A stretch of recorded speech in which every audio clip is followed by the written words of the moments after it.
Hello everybody, welcome back to my channel. I have an exciting video this week. We are going to be reading Christmas books for the entire week. I have 3 Christmassy books here that I've recently picked up, so I definitely want to read these this week. They're all I have in my collection and I've never really read Christmas books before. So we've got the Tanglewood Bookshop by Lilac Mills, A Merry Little Meet Cute by Julie Murphy and Sierra Simone, and then we have got Christmas at the Cat Cafe by Jessica Redland. Obviously so excited to read all of these. You have apprehensions against Merry Little Meet Cute just because Sierra Simone is not an author that I particularly get on with. However, the cover was so cute I just could not. So I actually think I'm gonna start with this one. Probably later this evening is when you'll see me start. So without further ado, let's get into our week of reading Christmas books.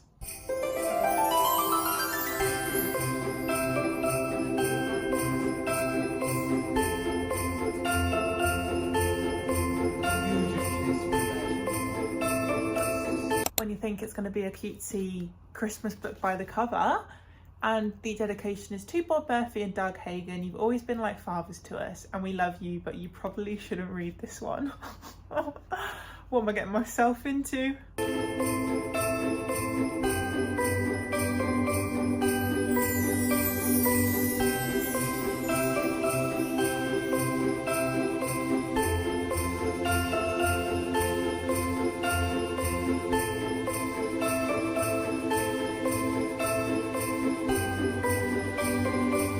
Just got to page 50 of Merry Little Meet Cute. It's really set up quite nicely. We are following this Christmas movie that's going to be made, and our main characters are Brie and then Nolan. Nolan is like an ex-boy band singer, so he's kind of trying to make some money now doing, you know, like little films. And then our female main character, Brie, she is basically like an adult online performer. She has been given this job because they need her to fill in for someone, which means that she has to basically be on her best behavior. She can't get involved with anyone on the set. Little does she know that Nolan is actually one of her like biggest subscribers on her platform. So that's kind of all I know right now, and I really like the way it's written. It's quite lighthearted and humorous in a way. I'm enjoying it so far. There's like no complaints as of yet. It's just, yeah, it's giving me like cute cozy vibes, like rom-com-ish, so I'm excited to see where the story is going to lead.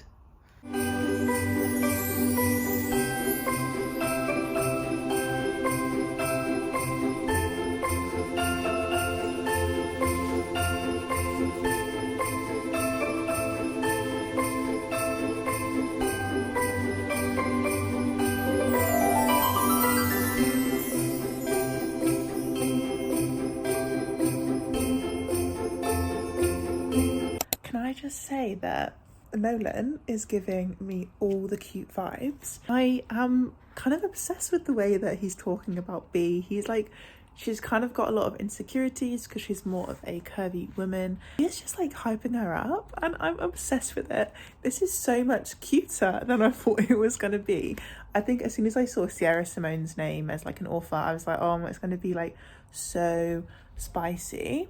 However, it's been pretty PG so far, so like I'm obsessing over it at the minute. Like, wow, this is like, I think it's good sometimes when you go into a book and you set the bar low because it's gonna meet your expectations, maybe even beat it. I'm on page 105 now, so I think it's time for a cup of tea and we're gonna carry on reading because I'm in such a big reading mood today. I think obviously when a book starts off really nicely as well, it puts you into that vibe, you want to read more. So make a cup of tea and we're going to carry on. Also, it's just like the perfect vibes with the Christmas tree on, you just can't beat it.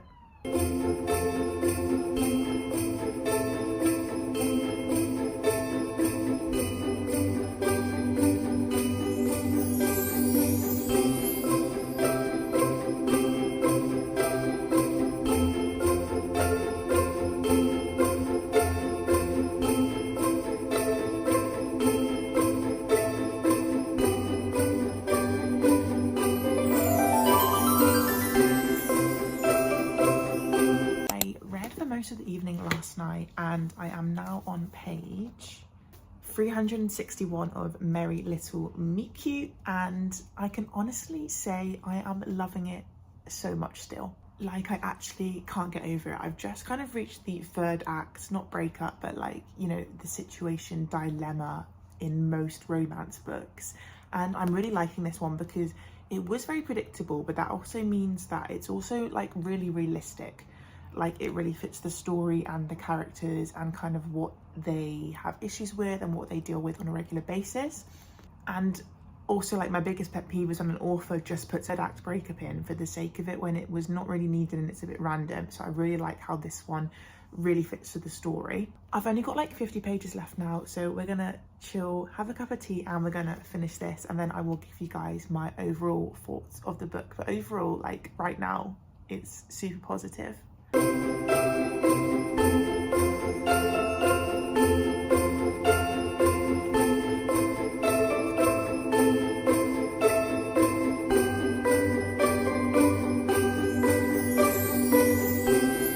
Just finished up with a Merry Little Meet Cute, so let's debrief.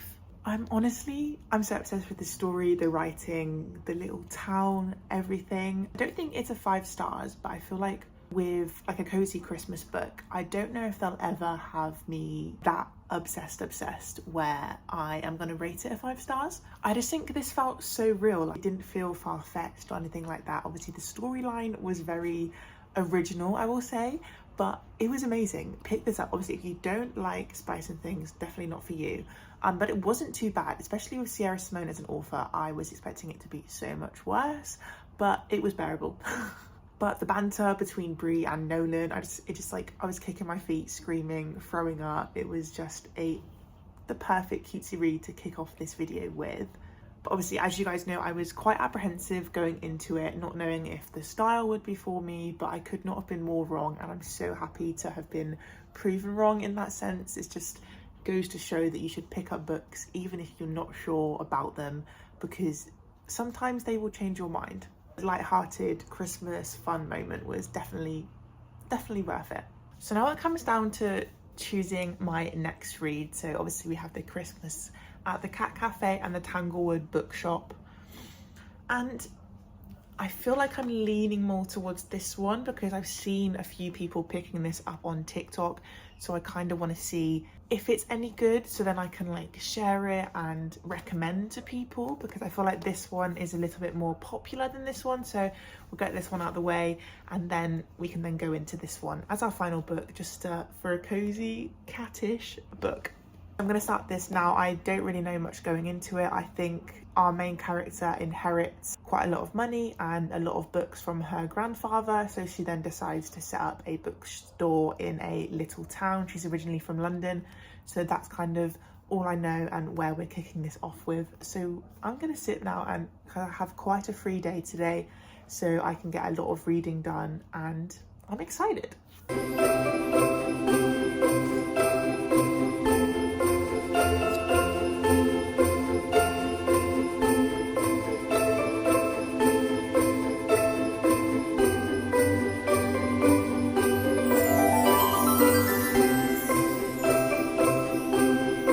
Next day, I don't actually think I gave any thought yesterday of where I was at in the book, but I've actually made a lot of progress. So I'm on page 150 of the Tanglewood bookshop now, and I'm not hating it. I'm not blown away. It's just that in the middle kind of, I still don't really have a connection to the characters yet. Obviously I've met them both now. I'm meeting all the side characters, and she's basically just opened up her bookshop and we're nearly halfway through, which I feel like took a long time to sort out. That's literally all I can tell you guys, because that's kind of all I know. I do enjoy their kind of dynamic, especially because Soul has this kind of reputation around the little town that he is a player and he is going to like break women's hearts. So everyone's been like going up to him like, oh, stay away from Kaz, like you can't touch her, you don't want to hurt her.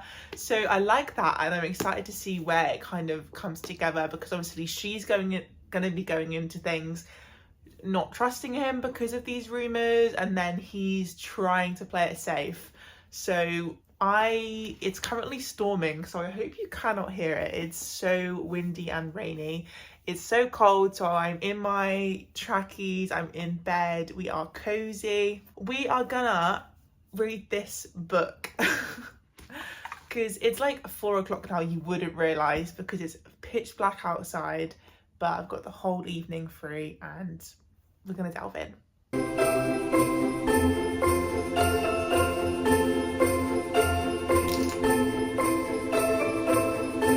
So we have the age-old dilemma where she wants him to make a move, he does, and then she backs out because she realises who he is, he's a player and all this, and it's like, oh, not my favourite trope at all, but hoping that Sol is gonna prove himself. He's been nothing but sweet so far, and he did exactly what she wanted him to do, and then she backed out. Like, how? Also, this book definitely recommend for my bookish girlies, because who doesn't want to open their own bookshop in a cozy town and enjoy Christmas festivities? Like, that is what the book is giving, and it's exactly what I need on this cold, dreary Saturday night. I'm quite enjoying it. It's obviously, as I said, like, not much is happening, but I think that is the whole vibe. Like, it is just a cozy read and you can't expect too much from that. I've just gotten myself out of bed, and as you guys, well, you didn't see, but I finished the Tanglewood bookshop last night and start another one after it because I wanted to debrief with you guys in the morning. And I think my overall thoughts were that it's okay. I definitely preferred A Merry Little Meet Cute a lot more. I think it gave me a lot more connection to the characters. Like, I liked their banter and things a bit more. Whereas in this one, it was a little bit wishy-washy in a way that I felt like the characters fell for each other when they didn't have reasons to fall for them. They hadn't spent a lot of time together. So when you're watching like a Christmas rom-com or something like that, that is usually the case because everything happy happens at Christmas, obviously. But the overall vibe of like the bookstore on a little town, I really did enjoy. And I wonder if there is other books in this that are like, you know, like a interconnected standalone. So I want to look into Lilac Mills because I did actually enjoy her writing tone and style. I think it was really easy to read. The only thing was as well, like when chapters change and POVs change, we didn't get told. So sometimes I had to keep switched on because I would be like reading thinking I was in Kaz's POV, but I was, you know, in Sol's POV. So that is kind of where I tripped up a little bit, but I enjoyed them, to be fair, as people. I liked Sol's like player background and the kind of third act conflict that we had concerning that. I think I'm settling on like a 3.5 star. I definitely think it's better than a 3, but it's not quite that 4-star Merry Little Meet Cute. But I'd say for like a Christmas cozy read, definitely pick it up. Just don't have, you know, huge expectations that it's going to be a blow you away 5-star, because that's probably not what you're going to get. So it is actually Sunday now, so probably the last day that I'm going to be doing this, and I would love to get through this whole book with you guys. This is the Christmas at the Cat Cafe by Jessica Redland. So once again, know nothing about it. I think she inherits some money, opens a cat cafe, and if you know me, I'm a cat person, and also it's on Kindle, so you know for a bet that we are starting it on this because I get through books so much quicker on my Kindle. And yes, I'm very happy with it. If I had known, would I have picked up the physical copy? Maybe, because it's so darn cute. But yeah, I'm gonna sit now, I've got my cup of tea ready, and we're gonna start the Christmas at the Cat Cafe.